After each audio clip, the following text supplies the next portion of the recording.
Welcome back to Baseline Car Channel, another episode working on the Tesla, and today we're going to be taking some stuff apart. So that's going to be a cool episode. Let's get right into it. Let me show you guys what the update on this car is. For those that are new to the channel, this is what we're working on. 2015 Model S, Tesla Model S.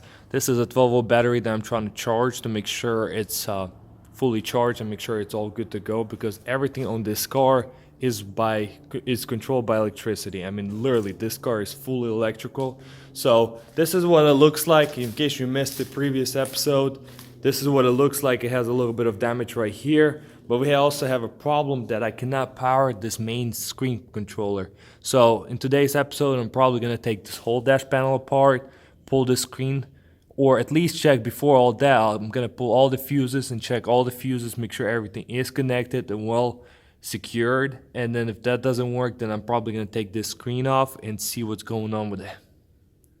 As far as fuses, I believe this is only 2 fuse boxes that we have, and I believe there is main one right there. As you guys can see, this is a kill switch, or emergency power kill switch. You cut this thing and all the power disappears. So I'm probably gonna take this thing off and see what's underneath. There should be a bigger fuse box that controls a lot more stuff, and I'll see if that controls the main control unit and check all these fuses to make sure we eliminate the problem of the fuses.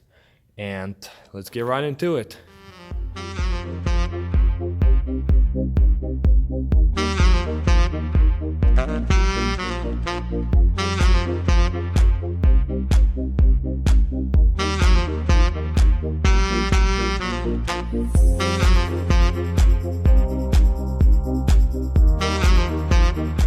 Alright, quick update. So I did not find any fuse boxes underneath, and I didn't know that until I actually took the cowl off, wiper cowl off, and there was none. There was just a cabin filter right there, so no big deal. But I did look up online, and I was able to find, or I was told that there is a fuse box underneath this plastic. So I'm gonna pull these plastics off, pull this plastic off, I think this one as well, not sure, and just get to that one and check all the fuses and see if any of my fuses are blown. Let's start with that and see what's going on.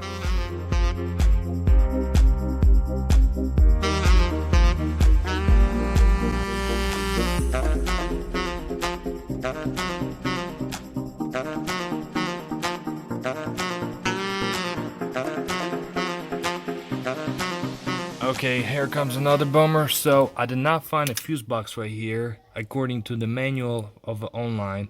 And everybody knows you should trust everything on the internet, but unfortunately I couldn't find anything that's over here. Maybe different Model S's have different fuse boxes locations or whatever, but there is a body control module. I also discovered there is some kind of sensor right here that locates right here, basically mounts right here.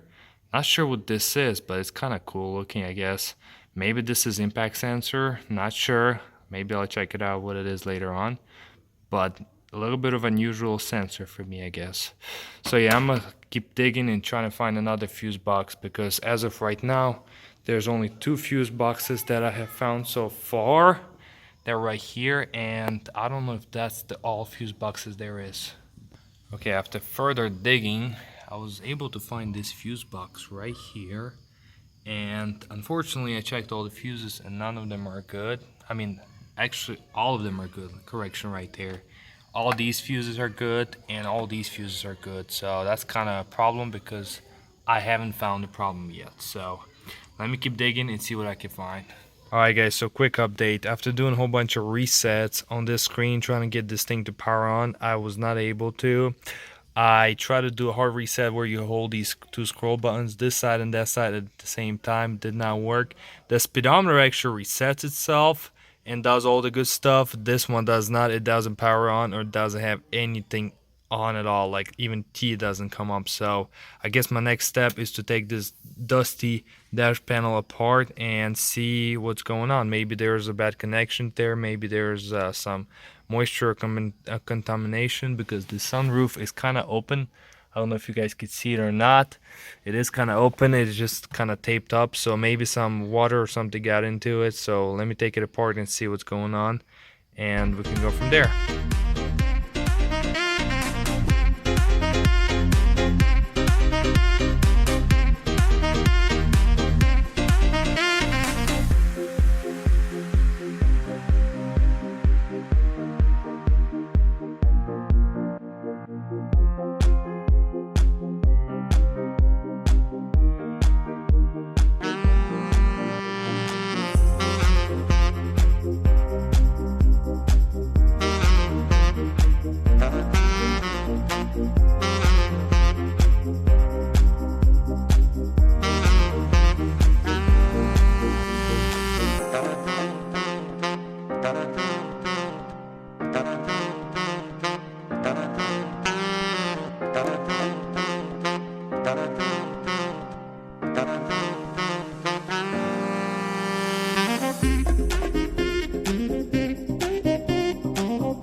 Alright guys, so quick update. What we got here is the whole dashboard all taken apart. Let me get inside and show you guys. So this is my dash unit, the dash control unit, and how you basically get to it is you gotta pop this panel off.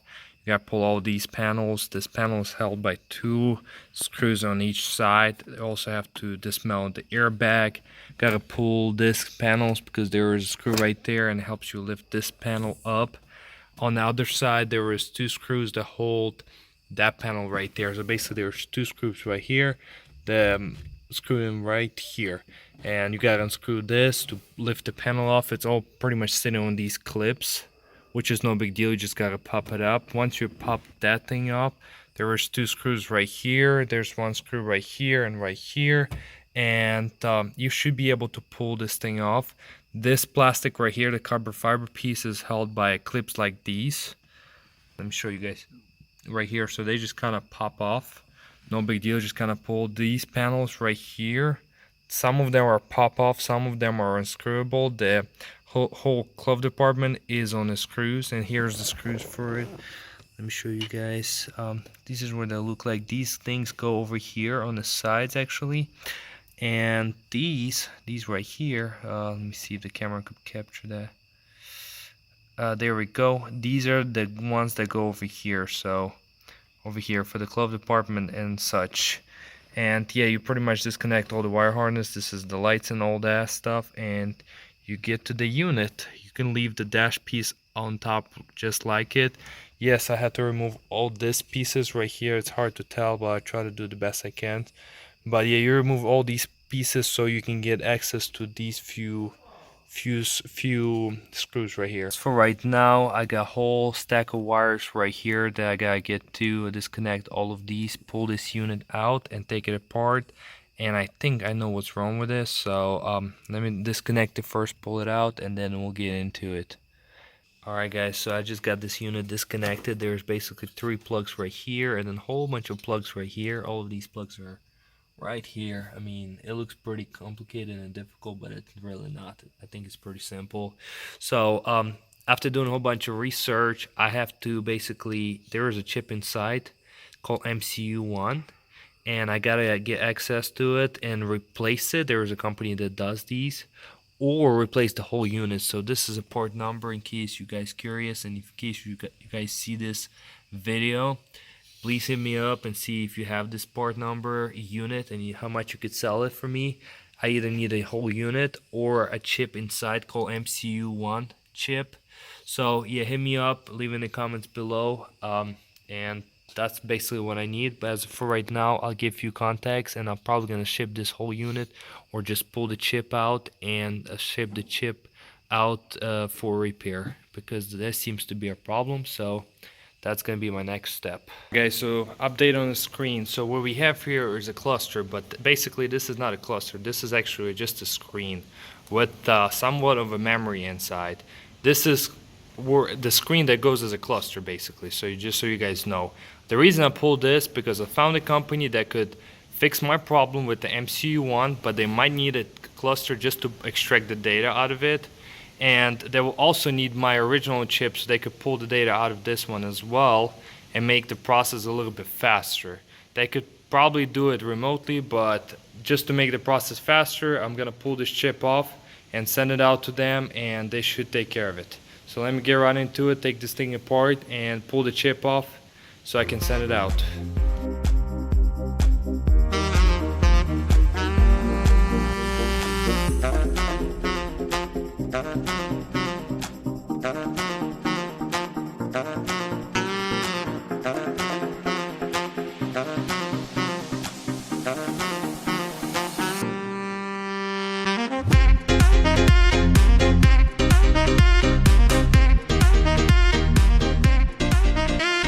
Got the motherboard all exposed. This is the screen itself. As you guys can see, a whole bunch of little wires. Not that many. There's a strip and there's a strip right here, I believe. Where is it? Right there, a small little connector. No big deal. And the screen is off. This is another unit motherboard, some kind of sort. Not sure what that is, but I'll leave that to the side. This is how many bolts it takes to get this thing exposed. But what I need is this little thing, this chip. So I basically gotta unscrew these few little screws, pull this fan off and pull this chip, and that should be all.